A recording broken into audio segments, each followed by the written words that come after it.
বামুণক লৈ এইবাৰ শ্বেৰমান আলীৰ বিতৰ্কিত মন্তব্য। বামুণৰ অত্যাচাৰৰ বাবে নিম্ন বৰ্গৰ হিন্দু লোকে লৈছিল মুছলিম ধৰ্ম। বিধায়ক শ্বেৰমান আলীয়ে কৰিলে এই মন্তব্য। ব্ৰাহ্মণ সমাজক লৈ এই বিতৰ্কিত মন্তব্য শ্বেৰমান আলীৰ।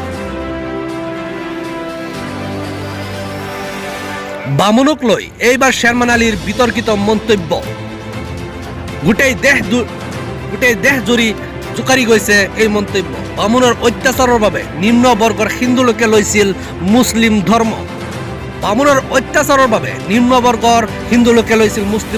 বিধায়ক শ্বেৰমান আলীয়ে কৰিলে এই ডাঙৰ মন্তব্য। ব্ৰাহ্মণ সমাজক লৈ এই বিতৰ্কিত মন্তব্য শ্বেৰমান আলীৰ।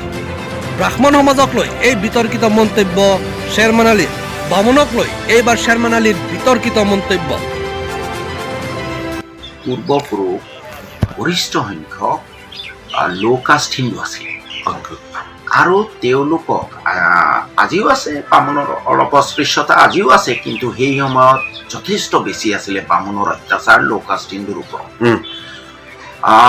যাৰ ফলত এই বামুণৰ অত্যাচাৰত অতিষ্ঠ হৈ তেওঁলোকে ইছলাম ধৰ্মলৈ ধৰ্মান্তৰিত হৈছিল বুলি মই যিমান দূৰ জানো। পূৰ্বপুৰুষ গৰিষ্ঠ সংখ্যক লো কাষ্ট হিন্দু আছিলে আৰু তেওঁলোকক আজিও আছে, বামুণৰ অলপ অস্পৃশ্যতা আজিও আছে, কিন্তু সেই সময়ত যথেষ্ট বেছি আছিলে বামুণৰ অত্যাচাৰ লো কাষ্ট হিন্দুৰ ওপৰত। যাৰ ফলত এই বামুণৰ অত্যাচাৰত অতিষ্ঠ হৈ তেওঁলোকে ইছলাম ধৰ্মলৈ ধৰ্মান্তৰিত হৈছিল বুলি মই যিমান দূৰ জানো। পূৰ্বপুৰুষ গৰিষ্ঠ সংখ্যক লো কাষ্ট হিন্দু আছিলে আৰু তেওঁলোকক আজিও আছে, বামুণৰ অলপ অস্পৃশ্যতা আজিও আছে, কিন্তু সেই সময়ত যথেষ্ট বেছি আছিলে বামুণৰ অত্যাচাৰ লো কাষ্ট হিন্দুৰ ওপৰত। যাৰ ফলত এই বামুণৰ অত্যাচাৰত অতিষ্ঠ হৈ তেওঁলোকে ইছলাম ধৰ্মলৈ ধৰ্মান্তৰিত হৈছিল বুলি মই যিমান দূৰ জানো।